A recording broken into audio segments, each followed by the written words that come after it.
भारतीय संविधान। अभी हम लोग इस पाठ का अभ्यास कर रहे हैं, तो चलिए बच्चों आगे बढ़ते हैं। यहाँ पर हम लोग देखेंगे कि मौलिक अधिकारों के अलावा हमारे संविधान में खंड नीति निर्देशक तत्वों का भी है। नीति निर्देशक तत्वों का भी है कि संविधान सभा के सदस्यों ने यह खंड इसलिए जोड़ा था ताकि ज्यादा सामाजिक और आर्थिक सुधार लाए जा सके। वे चाहते थे कि स्वतंत्र भारतीय राज्य जनता की गरीबी दूर करने वाले कानून और नीतियां बनाते हुए इन सिद्धांतों को मार्गदर्शक के रूप में हमेशा अपने सामने रखे।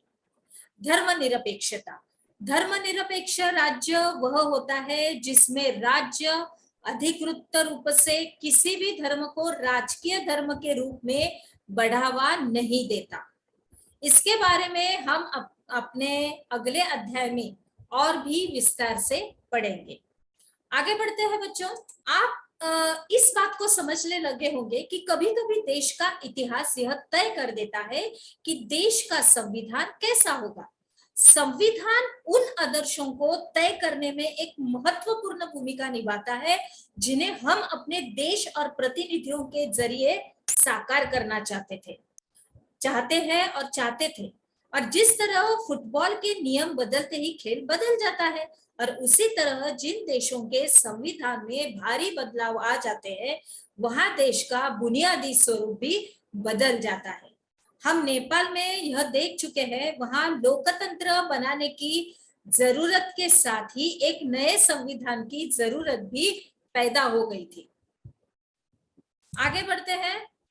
अभी उपरोक्त तस्वीरें जो हम लोग देख रहे हैं वो 24 जनवरी 1950 को संविधान सभा के विभिन्न सदस्य अपनी आखिरी बैठक में संविधान की एक प्रति पर हस्ताक्षर कर रहे हैं।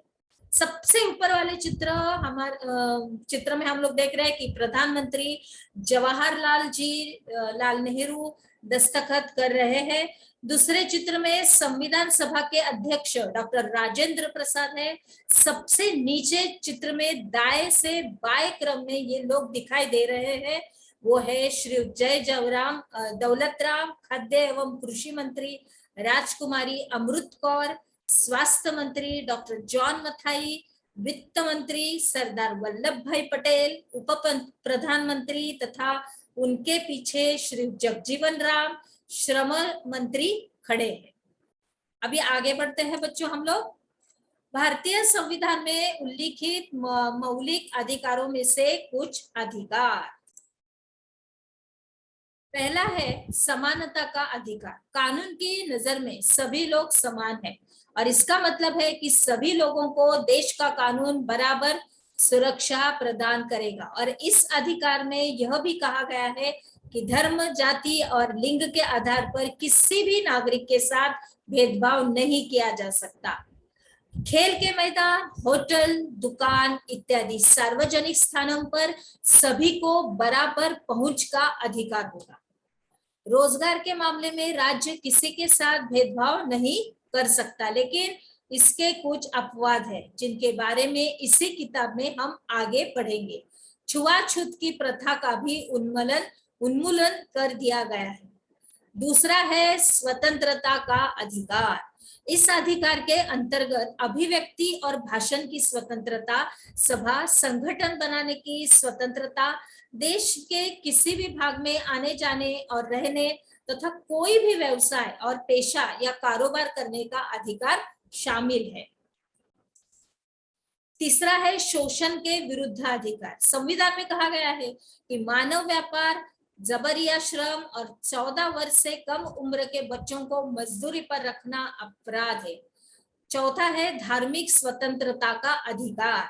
सभी नागरिकों को पूरी धार्मिक स्वतंत्रता दी गई है और प्रत्येक व्यक्ति को अपनी इच्छा का धर्म अपनाने और उसका प्रचार प्रसार करने का अधिकार है। आगे बढ़ते हैं हम लोग बच्चे कि पांचवा अधिकार है कि सांस्कृतिक और शैक्षणिक अधिकार। संविधान में कहा गया है कि धार्मिक या भाषाई सभी अल्पसंख्यक समुदाय अपनी संस्कृति की रक्षा और विकास के लिए अपने अपने एक शैक्षणिक संस्थान खोल सकते हैं। छठवा है संवैधानिक उपचार का अधिकार। यदि किसी नागरिक को लगता है कि राज्य द्वारा उसके किसी मौलिक अधिकार का उल्लंघन हुआ है, तो इस अधिकार का सहारा लेकर वह अदालत में जा सकता है। आगे देखते हैं हमने क्या सीखा। स्वतंत्रता का अधिकार के बारे में लिखिए। यह आपका इस विभाग का प्रश्न है। तो चलिए बच्चों, अभी हम लोग आगे बढ़ते हैं।